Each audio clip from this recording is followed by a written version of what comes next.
Nilai tukar rupiah mampu positif, tubuhnya saudara. Kita lihat bagaimana penguatan 4 poin memang ya, tipis di 14.761 setelah kemarin nilai tukar rupiah kita mampu memiliki kinerja terbaik kedua se-Asia setelah rupiah. Rupiah nomor 1 penguatannya lebih kencang ketimbang nilai tukar rupiah, tetapi yang pasti ini spesial nih posisinya karena sebenarnya mata uang Asia lainnya mayoritas mengalami pelemahan terhadap dolar Amerika Serikat.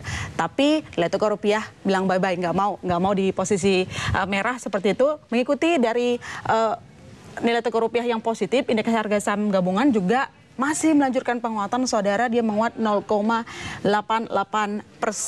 di posisi 5.910 di tengah nih bervariasinya pergerakan pasar saham Asia. Cuma Hang Seng saja yang positif, yang lainnya di zona merah.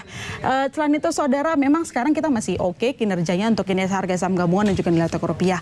Tapi jangan lupa bahwa nanti akan ada pengumuman raca dagang. Raca dagang ini bisa menjadi salah satu penentu kemana arah pergerakan nilai tukar rupiah dan juga pergerakan indeks harga saham gabungan kita. Kalau positif, kabar baik. Kalau negatif, hati-hati. Bagaimana proyeksi untuk neraca dagang pada bulan Oktober? Banyak sekali prediksi ya. Apa kabar neraca dagang pada bulan Oktober?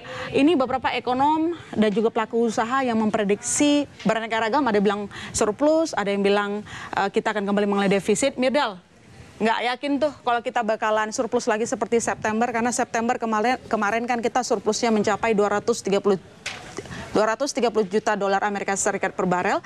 Sementara Mirdal memproyeksi bahwa kita akan mengalami defisit yang cukup kuat 680 juta dolar Amerika Serikat. Mengapa? Kalau menurut Mirdal ini ada kaitannya dengan perang dagang antara Amerika Serikat dan juga Tiongkok. Karena katanya hal ini membuat ekspor kita ke Tiongkok akhirnya tertahan. Padahal Tiongkok menjadi negara tujuan utama ekspor komoditas kita. Dia juga berkaca bagaimana memang impor lebih tinggi tumbuhnya ketimbang ekspor. Kalau impor itu kan tumbuhnya mencapai 15,67%. Sementara kalau ekspor cuma tumbuh 3,61%. Jauh. Ini menjadi salah satu alasan Mirdal mengatakan bahwa kita akan kembali mengalami defisit.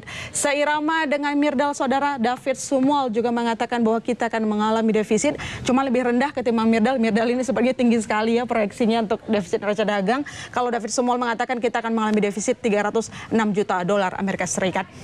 Sama lagi dengan Lana. Lana bahkan mengatakan kita nanti akan kembali defisit di 400 juta dolar Amerika Serikat per 400 juta ya. Ini memang lebih rendah dibandingkan David, tapi masih lebih rendah dibandingkan Mirdal proyeksinya. Menurut Lana bahwa sebenarnya langkah pemerintah untuk menghambat atau menekan impor masuk tidak begitu efektif yang ada dalam PPH nomor 22.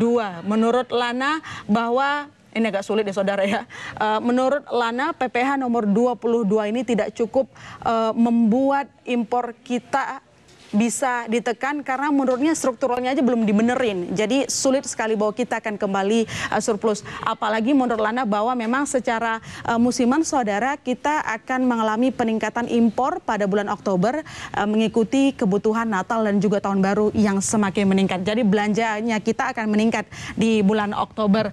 Berbeda dengan tiga ekonomi ini saudara, kita ke Erik bahkan optimis kita akan kembali surplus di 300 juta dolar Amerika. Dan pelaku usaha pun yakin bahwa kita akan kembali surplus 200 juta. Kenapa?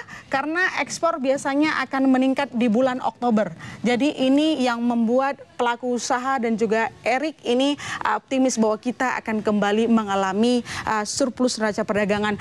Sekali lagi saya ingatkan bahwa pada bulan September lalu saudara kita surplus 230 juta. 230 juta kita surplus, tetapi dipertanyakan apakah kita akan kembali mengalami surplus lagi atau justru defisit. Kenapa? Karena kalau misalnya kita positif, ini baik sekali saudara untuk nilai tukar rupiah dan juga pergerakan indeks harga saham gabungan. Tapi kalau sebaliknya, kita masih harus hati-hati. Apa kabar? Kemana nanti laju ISG dan rupiah akan beralih? Selain itu, jangan lupa rapat Dewan Gubernur akan diumumkan juga pada hari ini bagaimana Bank Indonesia akan mengumumkan suku bunganya, apakah tetap atau justru dinaikkan.